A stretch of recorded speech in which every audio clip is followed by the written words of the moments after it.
राघव, ये लो तुम्हारा avocado toast और ये डिटॉक्स जूस।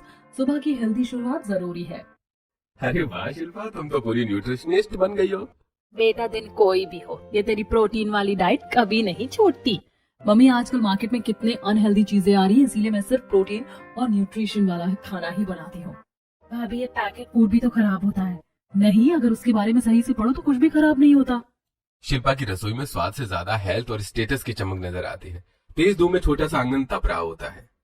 नेहा पसीने में भीगी हुई अपनी उगाई हुई सब्जियों को पानी दे रही होती है। प्लास्टिक की बोतलों, टूटी बाल्टियों और डिब्बों में हरियाली छाई होती है। क्या हुआ अगर पैसे नहीं है? मैं अपने घर में ही सब्जियां उगा सकती हूँ। सच में नेहा, ये खीरा तो बहुत ताजा लग रहा है। देखो कितना हरा भरा है। अपने हाथों की उगाई सब्जी खाने में अलग ही मजा आता है। मेरी बहू ने तो इस छोटे से घर को भी बाग बना दिया। इस रसोई में मेहनत की खुशबू और सुकून का स्वाद हर कोने में बसा होता है। गर्म हवा से भरा छोटा सा किचन, पंखा भी राहत नहीं दे पा रहा होता। दीपाली फ्रिज खोलकर कुछ ढूंढ रही होती है और चेहरे पर हल्की झुंझलाहट होती है। अरे यार, परसों की दाल यहीं रखी थी, कल भी तो देखी थी मैंने। उसे दाल मिल जाती है और उसे निकाल कर गर्म करने लगती है। मेरे कभी तो कुछ ताजा खाना बना लिया कर, घर में ताजगी जैसे खत्म ही हो गई है। मम्मी, खाना बस पेट में जाना चाहिए, किस दिन का है इससे क्या फर्क पड़ता है। लेकिन रोज रोज बासी खाना खाना भी सही नहीं है। उस रसोई में समय की कमी और आदतों की लापरवाही साफ नजर आती है। एक ही सोसाइटी में तीनों घरों से अलग अलग खुशबू और अलग अलग माहौल। कहीं एसी की ठंडक में महंगे खाने की प्लेट सज रही होती है, कहीं धूप में मेहनत से उगाई सब्जियां पक रही होती हैं और कहीं बासी खाने को फिर से गर्म किया जा रहा होता है। लोग कैसे बिना न्यूट्रिशन के खाना खा लेते हैं, मेरे से तो होगा नहीं। उफ। सच्चा स्वाद तो मेहनत में होता है, बस किसी तरह दिन निकल जाए। तीनों बहुओं की सोच, उनकी रसोई और उनका जीवन सब एक दूसरे से बिल्कुल अलग होता है। दोपहर की तेज धूप, बाहर सड़कें तप रही होती हैं। सोसाइटी में कोई भी घर के बाहर नहीं दिख रहा होता है। सबके खिड़की दरवाजे बंद होते हैं। एसी से ठंडी मॉड्यूलर किचन में शिल्पा आराम से चिल होकर खाना बना रही होती है। उसके चेहरे पर गर्मी का कोई असर नहीं होता है। इतनी गर्मी में अगर इंसान के पास पैसा ना हो ना, तो सच में मर ही जाए। पता नहीं बाहर लड़कियां बिना एसी पंखे के कैसे खाना बना लेती हैं। मैं तो अभी तक बेहोश हो जाती। इसलिए तो मैंने तुम्हारे लिए पूरा सेटअप करवाया है मेरी जान। मेरी बहू को कोई तकलीफ नहीं होनी चाहिए। यहाँ खाना बनाना भी एक लग्जरी जैसा लगता है। न पसीना न थकान। दूसरी तरफ कूलर की आवाज से भरी किचन, लेकिन गर्म हवा फिर भी परेशान कर रही होती है। दीपाली इधर उधर कुछ ढूंढते हुए चिड़चिड़ा रही होती है। अरे यार, इतनी गर्मी में कुछ भी बनाने का मन नहीं कर रहा, और 1 घंटा खड़े होकर सबके लिए खाना बनाना मेरे बस की तो बात नहीं है। तभी वो चुपचाप पड़ोस में चली जाती है और बोलती है, आशा ताई, आपके पास थोड़ी सब्जी है क्या? आज मेरा पेट भी दर्द कर रहा है, खाना बनाने का बिल्कुल मन नहीं है। अरे ले जा बेटा, इसमें शर्माने वाली क्या बात है, पड़ोसी ही तो एक दूसरे के काम आते हैं। दीपाली अंदर ही अंदर चालाकी से मुस्कुराती है और सब्जी लेकर वापस आ जाती है। ये बात तो सही है, पड़ोसी पड़ोसी की मदद करते हैं। घर आकर वो वही सब्जी गर्म करके सबको रोटी के साथ थोड़ा थोड़ा परोस देती है। बस इतनी ही सब्जी है, इसी से काम चलाना पड़ेगा आप सबको, समझे ना? आज भी तो कहीं से सब्जी लेकर आई है ना? हाँ सही कह रहे हो, जब देखो यही चलता रहता है इसका। तीसरे घर में तेज धूप के बीच नेहा अपने छोटे से गार्डन में जाती है। वो अपने हाथों से उगाई सब्जियां तोड़ती है और उन्हें लेकर रसोई में आ जाती है। किचन में न पंखा न कूलर, सिर्फ गर्मी और पसीना। नेहा पसीने में तरबतर लाल चेहरा लिए चूल्हे के सामने खड़ी खाना बना रही होती है। बस थोड़ा सा और सबके लिए खाना तैयार हो जाएगा। तभी उसकी सास अंदर आती है। ला बेटा, मैं तेरी मदद कर देती हूँ, बहुत गर्मी है। नहीं मम्मी जी, आप जाकर बैठो, आपकी तबीयत खराब हो जाएगी, मैं भी खाना लेकर आती हूँ। थोड़ी देर बाद वो सबके लिए खाना तैयार करके ले आती है। घर में पंखा भी नहीं होता। सब लोग हाथ के पंखे से हवा करते हुए खाना खा रहे होते हैं। गर्मी तो बहुत है, लेकिन खाना बहुत स्वादिष्ट है। मेरी बहू मेहनत से बनाती है, तभी इतना स्वाद आता है खाने में। अगले दिन सुबह सुबह तीनों बहुएं अपने अपने घरों से बाजार जाने के लिए निकलती हैं। शिल्पा अपने बड़े से घर के बाहर खड़ी चमचमाती कार में बैठती है। ड्राइवर दरवाजा खोलता है और अंदर ठंडी हवा चल रही होती है। दूसरी तरफ दीपाली ऑटो रिक्शा में बैठती है, पसीना पोंछते हुए, और तीसरी तरफ नेहा सिर पर दुपट्टा रखकर तेज धूप में पैदल ही निकल पड़ती है। रास्ते में तीनों की नजरें आपस में टकराती हैं। अरे तुम दोनों गरीब कहाँ जा रही हो इतनी गर्मी में? गरीब हैं तो क्या हुआ, तुम्हारे घर से कुछ लेकर तो नहीं खाते, अपना खर्चा खुद चलाते हैं। मैं तो मंडी से ताजी सब्जी लेने जा रही हूँ, तुम्हारी तरह पैकेट वाला खाना नहीं खाती। पैकेट वाला खाना नहीं खाती या खरीदने के पैसे नहीं है। नेहा उनकी बातों को ज्यादा दिल पर नहीं लगाती, बस हल्की मुस्कान के साथ आगे बढ़ जाती है। गली के कोने पर कुछ औरतें पानी की बाल्टियां भरकर घर ले जा रही होती है और तीनों को देख रही होती है। ये तीनों फिर से शुरू हो गए, कभी एक दूसरे को देखकर खुश नहीं रहती, नीचा गिराने का सोचती हूँ। हाँ, और तीनों में जमीन आसमान का फर्क है, एक बहुत मेहनती, एक आलसी और एक बस अमीरी दिखाने वाली। तुमने नेहा की सब्जियां देखी है, कितनी सुंदर लगती है, पूरा घर हरा भरा कर रखा है। अरे ये शिल्पा बस पैसे का दिखावा है, इतना सब होने के बाद भी ढंग का घर का खाना नहीं बनता।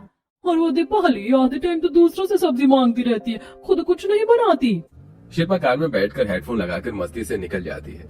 दीपाली ऑटो में बैठी हुई पसीना पोंछते हुए जाती है और नेहा धूप में पैदल चलते हुए खुद से बड़बड़ा रही होती है। हाय, ये गर्मी जान ही ले लेगी, लेकिन क्या करे, औरतों को घर चलाने के लिए सब करना पड़ता है। शाम को नेहा का पति मुकुल खुशी खुशी घर आता है। मम्मी, मेरी नौकरी लगी 20,000 की। सच में बेटा, अब घर की चिंता थोड़ी कम हो जाएगी। देखा मम्मी जी, मेहनत कभी बेकार नहीं जाती, मेहनत का फल जरूर मिलता है। बस अब एक काम करना है, मैं परसों 11 औरतों की पिन्नी करूंगी घर में, उसके लिए राशन चाहिए। ठीक है मम्मी, आप तैयारी कर लो, मैं सारा सामान ले आऊंगा। 2 दिन बाद घर में हलचल होती है। नेहा और उसकी सास रसोई में साथ मिलकर खाना बना रही होती हैं। गर्मी के कारण दोनों पसीने में तरबतर होती हैं, लेकिन चेहरे पर सुकून होता है। थक गई होगी बेटा? नहीं मम्मी जी, आज तो दिल से काम कर रही हूँ। घर में पंखा भी नहीं होता।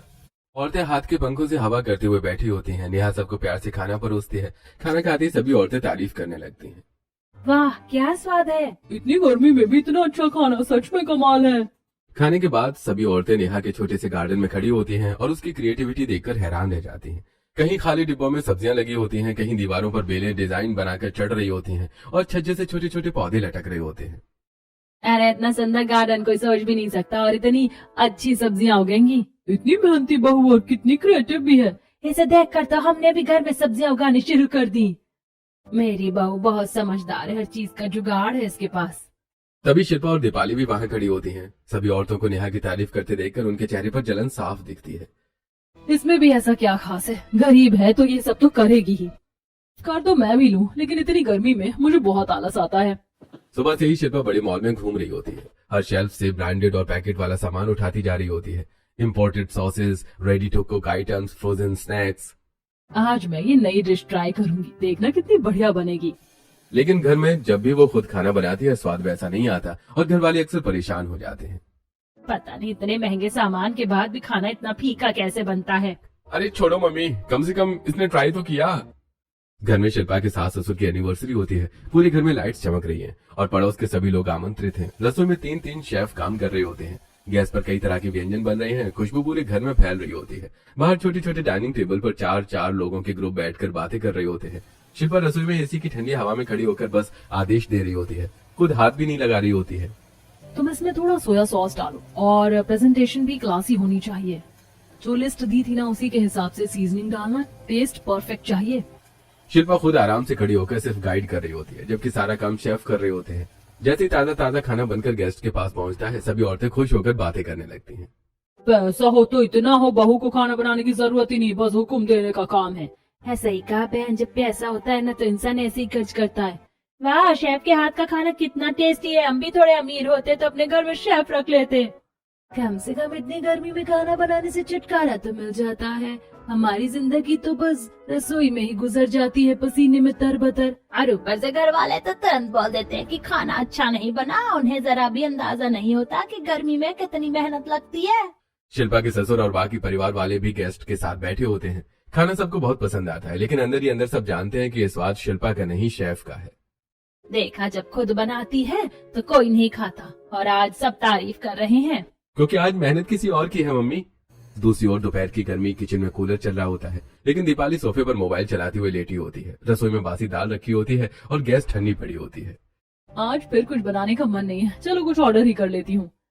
दीपाली कभी पड़ोस से सब्जी मांगकर तो कभी पुराना खाना गर्म करके वो परिवार को खिला देती है। घर और परिवार की जिम्मेदारियों से वो हमेशा बचती रहती है।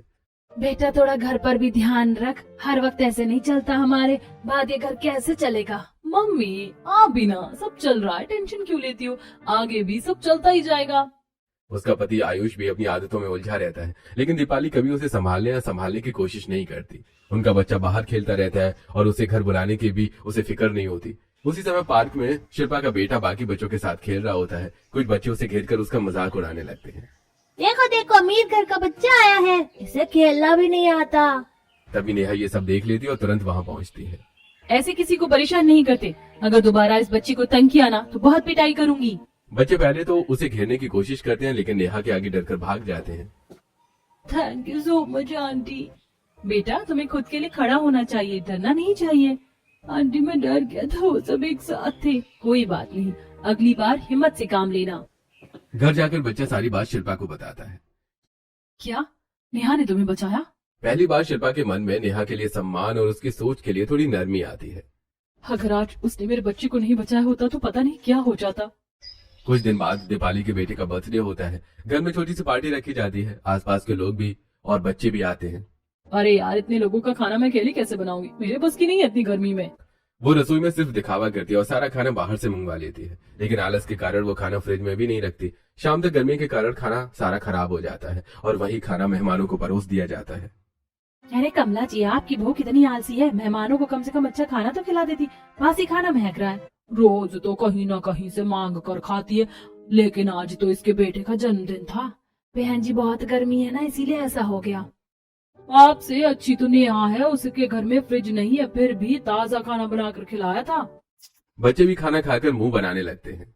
देखते ही मम्मी ने कितना खराब खाना बनाया, ये तो बिल्कुल भी अच्छा नहीं है। रसोई संभालने की जरा भी अक्ल नहीं है, पता नहीं कैसी बहू है। दीपाली का बेटा उदास होकर एक कोने में खड़ा हो जाता है। पूरी पार्टी का माहौल खराब हो जाता है। दोपहर को तपती सड़क, धूप इतनी तेज कि जमीन से आग निकलती हुई महसूस हो रही होती है। नेहा सिर पर दुपट्टा रखकर धीरे धीरे चल रही होती है। अचानक उसका पैर एक बड़े से पत्थर से टकराता है और वो जोर से गिर जाती है। उसका पैर मुड़ जाता है, अंगूठे से खून निकलने लगता है। वो सड़क के किनारे बैठ जाती है, दर्द से कराह रही होती है। तभी शिल्पा की कार वहां से गुजरती है। अंदर एसी चल रहा होता है। शिल्पा की नजर नेहा पर पड़ती है।